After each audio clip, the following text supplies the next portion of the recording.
Électrochoc, le podcast des électrons libres.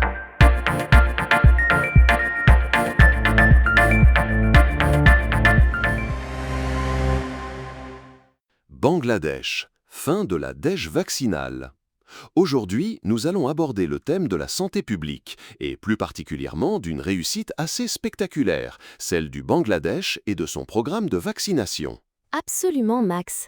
C'est un sujet fascinant parce que quand on pense au Bangladesh, on a souvent en tête des images un peu datées, des clichés de pauvreté extrême, d'instabilité politique, de catastrophes naturelles.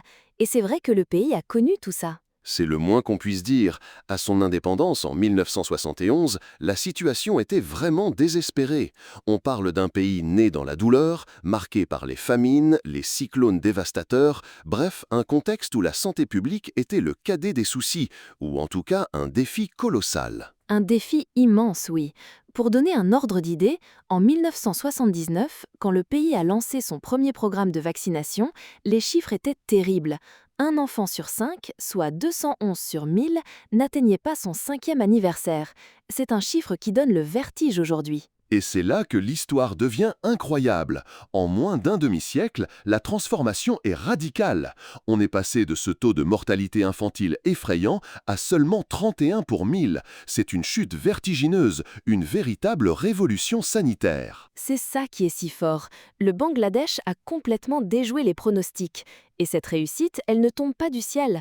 Elle est le fruit d'une stratégie sur le long terme, d'une volonté politique, mais aussi d'un engagement de la population elle-même. Tu as raison de le souligner. Pendant des années, le pays a été massivement aidé par des organisations internationales, notamment Gavi, l'Alliance du vaccin, qui a financé et organisé une grande partie des campagnes. Mais ce qui se passe maintenant, c'est une nouvelle étape. Exactement. Le Bangladesh est en train de prendre son autonomie. Grâce à son développement économique impressionnant, le pays se prépare à financer entièrement son programme de vaccination. C'est un tournant majeur. Il passe du statut de pays aidé à celui de pays autonome en matière de santé préventive. Et les résultats sont là. En 2018, la couverture vaccinale pour des maladies comme la diphtérie, le tétanos et la coqueluche atteignait 98%. C'est un taux digne des pays les plus développés. Le pays est même déclaré exempt de polio depuis 2014. C'est vraiment exceptionnel. Et ce succès repose sur plusieurs piliers. Il y a eu un énorme travail de communication, de mobilisation sociale pour convaincre les gens de l'importance des vaccins. Et un point crucial, c'est la responsabilisation des mères. Elles ont été au cœur du dispositif et ont massivement adhéré, comprenant que c'était vital pour la santé de leurs enfants. C'est un bel exemple d'action qui part de la base. Mais il ne faut pas oublier le contexte. Le Bangladesh est un pays avec une densité de population hallucinante, 10 fois supérieure à la France, ce qui en fait un terrain propice à la propagation des maladies. Réussir à atteindre de tels taux de couverture dans ces conditions, c'est une prouesse logistique. Tout à fait. Et le défi continue. Maintenant, l'enjeu est d'aller chercher les populations les plus difficiles à atteindre, celles qui vivent dans les bidonvilles surpeuplées, dans les zones rurales très reculées ou encore dans les régions régulièrement touchées par les inondations.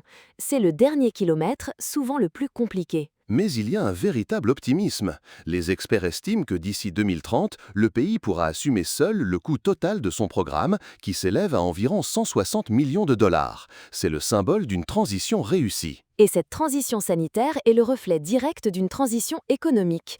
On ne peut pas dissocier les deux. Le Bangladesh a connu une croissance économique moyenne de 6 à 7% sur les 2 dernières décennies. C'est colossal. Le pays est même en passe de quitter la liste des nations les moins avancées de l'ONU. C'est une cascade de bonnes nouvelles qui montre comment le développement économique et l'amélioration de la santé publique se nourrissent l'un l'autre. Quand la population est en meilleure santé, elle est plus productive, l'économie se développe et cette richesse peut être réinvestie dans la santé. C'est un cercle vertueux. Exactement. C'est une leçon d'espoir. Ça montre qu'avec une vision claire, un investissement soutenu et l'implication de tous, même les situations qui semblent les plus désespérées peuvent être renversées. Bien sûr, tout n'est pas parfait. Le pays reste confronté à une forte instabilité politique et il est en première ligne face au changement climatique, ce qui représente des menaces bien réelles pour son avenir. C'est vrai, la partie n'est pas gagnée d'avance et les défis restent immenses. Mais cette réussite dans le domaine de la vaccination est un acquis fondamental. C'est un socle solide sur lequel le Bangladesh peut construire son avenir.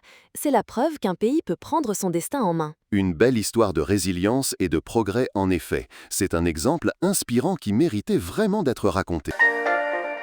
Soutenez les électrons libres. Abonnez-vous sur lel.media.